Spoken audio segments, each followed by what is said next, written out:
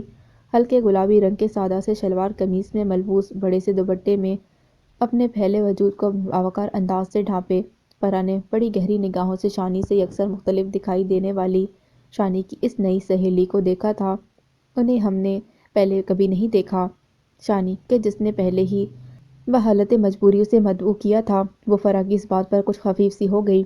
مگر رینا، وہ بڑے اعتماد سے مسکرا کر بولی، پہلے نہیں دیکھا پر آج تو دیکھ لیا نا۔ ہاں یہ بھی درست ہے، فرح نے فوراً متفق ہوتے ہوئے کہا۔ چلو پھر تم دونوں دوستیں بیٹھو، میں چائے کا انتظام کرتی ہوں۔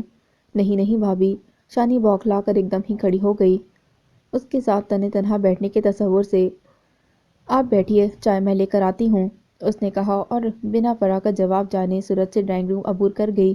تب فرح نے بے تکلفی سے مسکرا کر اسے دیکھتے ہوئے سوال کیا، جی تو رینا کیا کرتی ہیں آپ؟ پڑھتی ہیں؟ پڑھ چکی؟ اوہ، جو سامنے لگی بیش قیمت پینٹنگ کو بغور دیکھ رہی تھی جھٹکے سے بولی، ماشاءاللہ۔ فرح نے عجیب نگاہوں سے اسے دیکھتے ہوئے کہا، کیا پڑھا ہے؟ ماسٹرز۔ مسکرا کر صریحاً اس نے جھوٹ بولا تھا۔ گڈ، فرح بولی۔ رہائش یہیں قریب ہی ہے آپ کی؟ ہاں، زیادہ دور نہیں ہے ہمارا گھر، اس نے تفاخر سے گردن اکڑا کر یوں بتایا گویا جتانا چاہتی ہو کہ ہم بھی اس مہنگے علاقے میں رہتے ہیں۔ اچھا اچھا، فرح کچھ سوچتے ہوئے بولی، ہماری شانی سے دوستی کیسے ہو گئی آپ کی؟ وہ ایکچولی میرا بھائی ٹونی، اس نے سنبھل کر بناوٹی سے لہجے میں کہنا شروع کیا، اور عیسیٰ ایک ہی اسکول میں پڑھتے ہیں تو نغمی کی شادی میں دوستی ہوئی تھی ہماری۔ اوہ، فرح نے دھیرے سے اس بات میں سر ہلا کر اگلا سوال پوچھا، فادر کیا کرتے ہیں آپ کے؟ بزنس مین ہیں، وہ نپے تلے لہجے میں بولی، پورے پاکستان میں بزنس پھیلا ہے ان کا۔ کس چیز کا بزنس؟ فرح نے دلچسپی سے پوچھا۔ ڈرائی فروٹس کا، اس نے خوش لہجے میں بتایا کہ ان کے سوال جواب بھگتانے تو یہاں نہیں آئی تھی نا۔ ماشاءاللہ، فرح نے متانت سے کہا۔ تبھی رینا بظاہر نرم مگر اکڑے ہوئے لہجے میں بولی، امی کے بارے میں نہیں پوچھا آپ نے؟ جی، فرح نے تعجب سے پوچھا۔ وہ آپ میرا انٹرویو لے رہی تھیں تو میں نے سوچا کہ آپ کو یاد دلا دوں کہ ابھی تک آپ نے امی کے بارے میں نہیں پوچھا۔ یہ چائے۔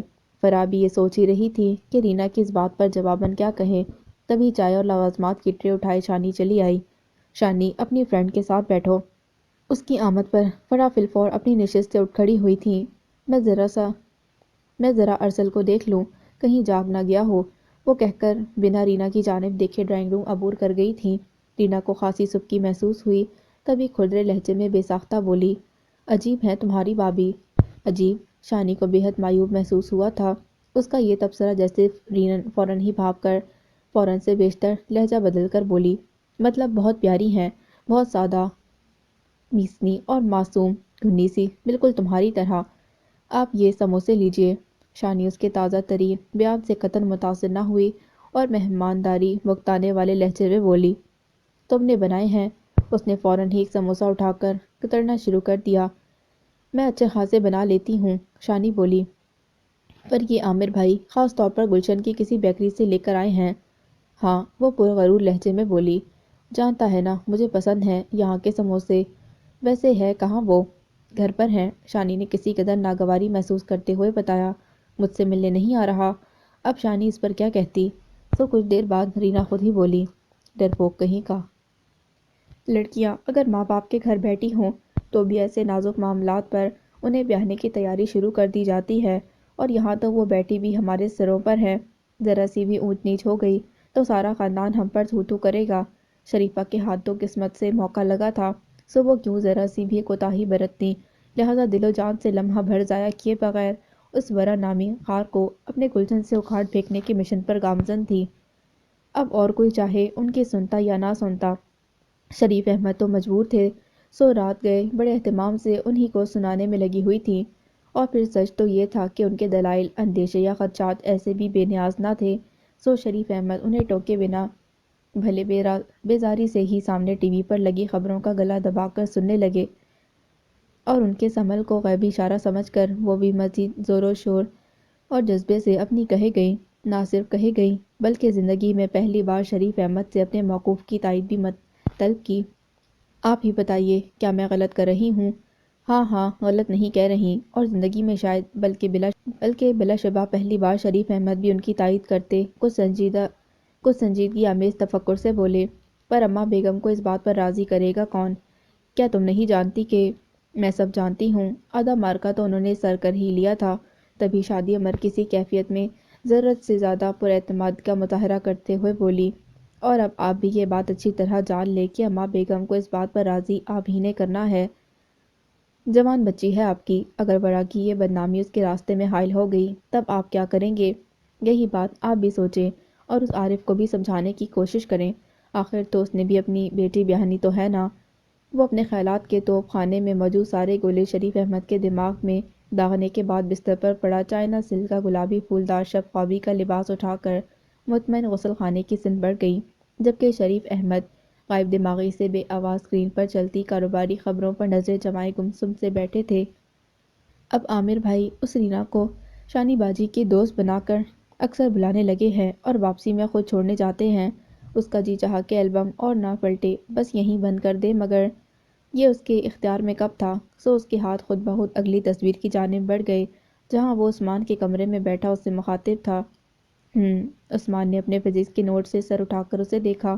تمہارے بھیا اور بھابھی نے اس بات پر کوئی اعتراض نہیں کیا؟ کس بات پر؟ رینا کے گھر آنے پر؟ نہیں، عامر بھائی کے اسے چھوڑنے جانے پر۔ شاید انہیں معلوم ہی نہیں، اس نے بتایا۔ دراصل وہ یہ کام بہت رازداری سے کرتے ہیں، تب باہر ہی کہیں مل لیا کرے، عثمان نے کہا۔ گھر بلانے کی ضرورت ہی کیا ہے؟ ہاں یہ بات تو ہے، وہ اتفاق کرتے ہوئے بولا۔ پتہ نہیں گھر کیوں بلاتے ہیں؟ ہاں واقعی، اسے کیا پتہ تھا کہ رینا کی فرمائش تھی کہ اس جیسی با کردار اور باحیا خاندانی لڑکی کی نامحرم سے باہر کہیں بھی ملاقاتوں پر راضی نہیں تھی۔ خیر چھوڑو، عثمان بے پرواہی سے بولا۔ تمہارے سر سے تو بلا ٹلی، تم اب صرف اپنے پیپرز پر دھیان دو۔ ٹھیک کہتے ہو، اس نے سر ہلا کر اپنی کتاب کھول لی۔ ماں صدقے، میرا شہزادہ آج آنٹی کے گھر کا راستہ کیسے بھول گیا؟ سیاہ کھڑکھڑاتے کرتے شلوار میں ملبوس گہری کتھئی پشاوری چپل پہنے، گھنے چمکیلے بالوں کو قطعی اخروٹی ٹوپی سے ڈھانپے، سہراب پر واقعی کسی دور دیس کے شہزادے ہی کا گمان ہوتا تھا پہلی نظر میں، جبکہ دوسری نظر وہ پڑھنے میں ہمیشہ ہی دیر ہو جاتی۔ بہرحال وہ گزشتہ شب بھر یہ جاننے کو بے چین رہا کہ آخر رینا ورا کے ہاں گئی کیوں تھی۔ اگر صبح صادق اس کی آنکھ نہ لگ جاتی تو شاید وہ اسی وقت یہاں چلا آتا، مگر اب شام ڈھلنے کے قریب رینا کی طرف آنا ہو سکا تھا، سو یوں وہ اب رینا کے گھر کے ڈرائنگ روم میں بڑے طمطراق سے ٹانگ پر ٹانگ رکھے بیٹھا تھا، اور ملکجی سی گلابی ٹی شرٹ اور نارنجی ٹراؤزر میں اجڑے پچھڑے حلیے والی رینا اس پر واری صدقے جاتی نہ تھک رہی تھی۔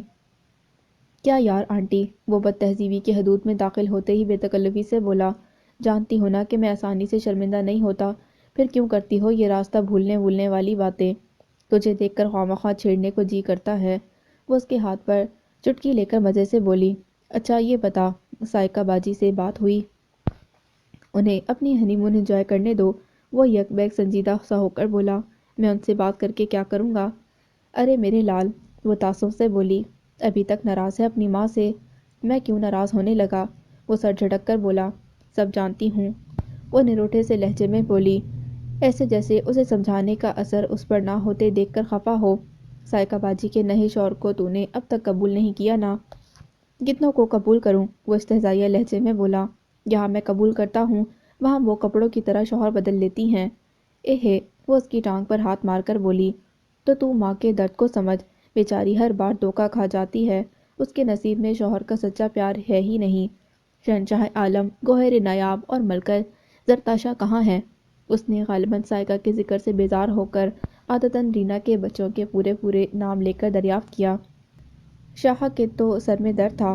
اپنے لختے جگر نوران نظر کا ذکر آ جانے پر رینا کے لب و لہجے میں چاشنی سی گھل گئی۔ بیچارہ میرا بچہ، پڑھائی بھی تو دن رات کرتا ہے، میں نے ہی ابھی دوا دے کر سلایا ہے۔ گوکو کمبائنڈ اسٹڈی کے لیے دوست کے گھر گئی ہے اور بیبی نہا رہی ہے، تو بتا کیا کھائے گا؟ کچھ نہیں کھانا، وہ بے دلی سے بولا، بس قہوہ پلا دو۔ اور وہ تمہارا بدماش دیور، وہ گھر پر نہیں ہے کیا؟ وہ متجسس ہوا۔ آج کل منہ چھپاتا پھر رہا ہے۔ وہ بڑے بھرپور انداز سے مسکرائی۔ کیوں، کیا ہوا؟ اس نے تجاہل عارفانہ برتتے ہوئے پوچھا۔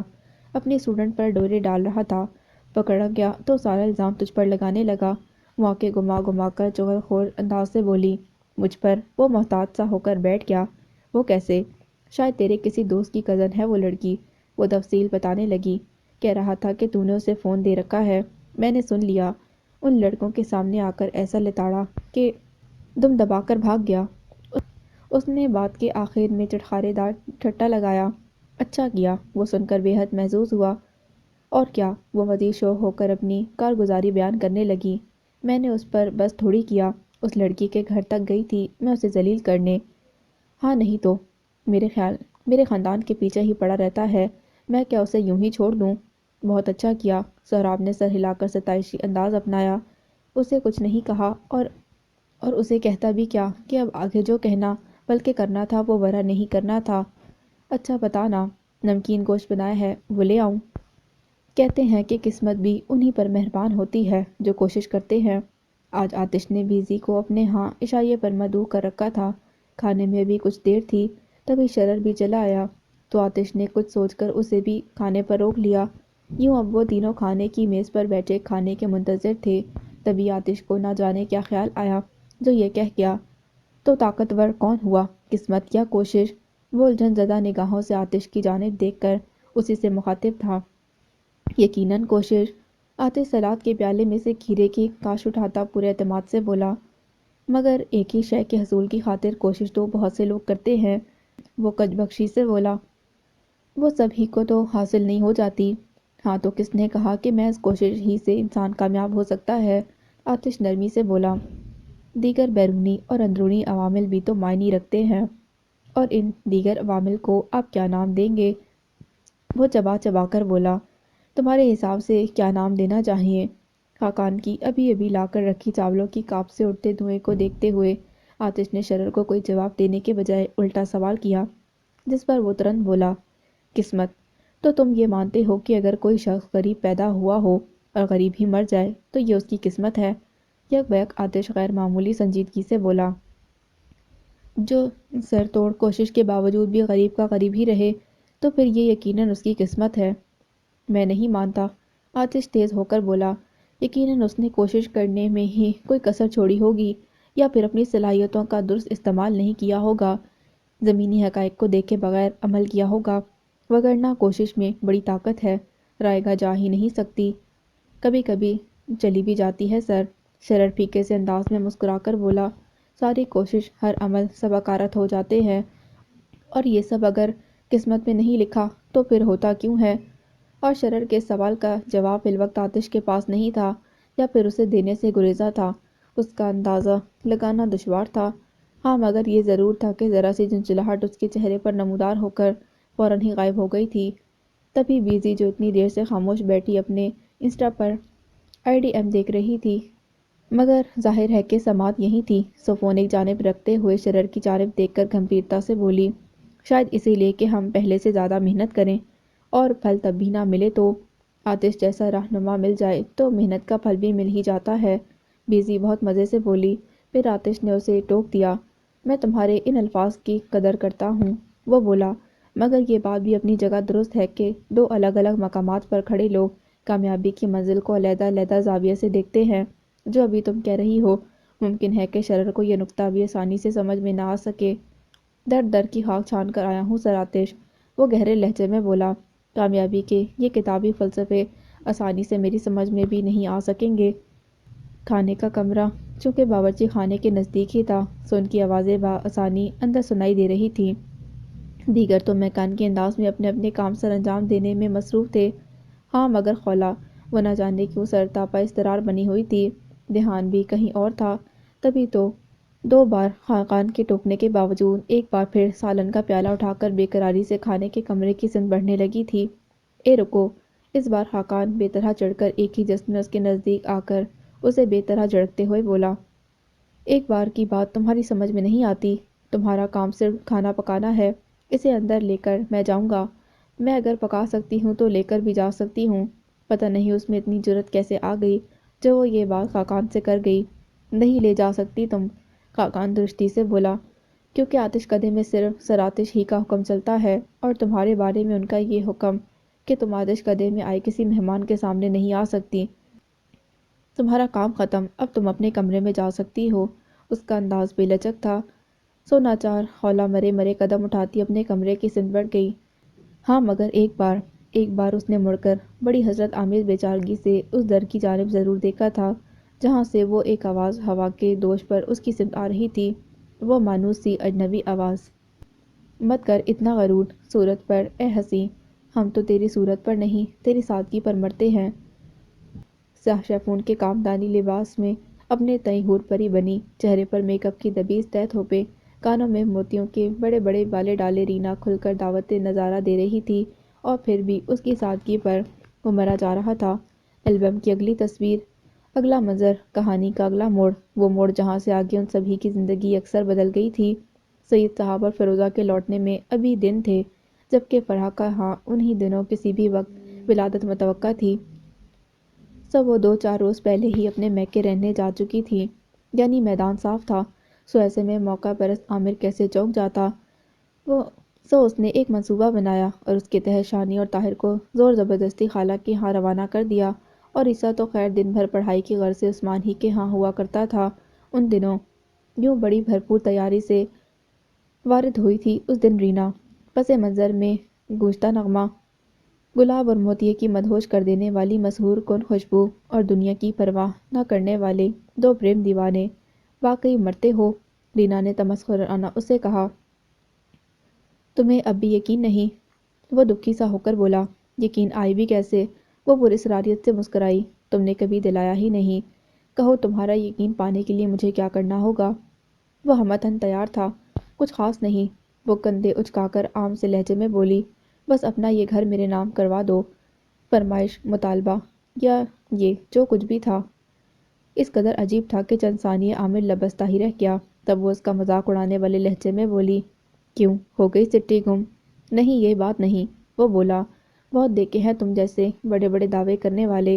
وہ استہزائیہ لہجے میں بولی، میں محض دعوے نہیں کرتا رینا، وہ اس بار سنجیدگی سے بولا، جو کرنا ہے وقت آنے پر کر گزرتا ہوں، بس رہنے ہی دو۔ اس نے یقین نہ کرنے والے لہجے میں ناک چڑھائی۔ خفا کیوں ہوتی ہو؟ اس نے دل روانہ انداز سے کہا، چلو تمہیں اپنے ہاتھ کی بنی چائے پلاتا ہوں۔ نہیں، وہ اپنی جگہ سے اٹھتے ہوئے بولی، ہمارے ہاں مردوں سے کام کروانے کا رواج نہیں، چائے میں بناتی ہوں، تم بس ساتھ کھڑے رہو۔ ڈیک اب اگلا ہیجان خیز نغمہ فضا میں منتشر کر رہا تھا۔ رینا کچن میں کوکنگ رینج کے نزدیک کھڑی چائے بنا رہی تھی، اور شوریدہ سر جذبات میں مغلوب عامر اسے باہوں میں بھرنے کے لیے بے چین ہوا جا رہا تھا کہ تبھی دفتن رینا کے دوپٹے نے نہ جانے کیسے آگ پکڑ لی، اور کہ یہ کیا ہو رہا ہے یہاں؟ باورچی خانے کا منظر دیکھ کر اچانک کسی کام سے گھر آنے والے شاکر اور فرح حیرت، تعجب، شرمساری اور نہ جانے کس کس جذبے سے گزر کر اپنی اپنی جگہ منجمد رہ گئے تھے۔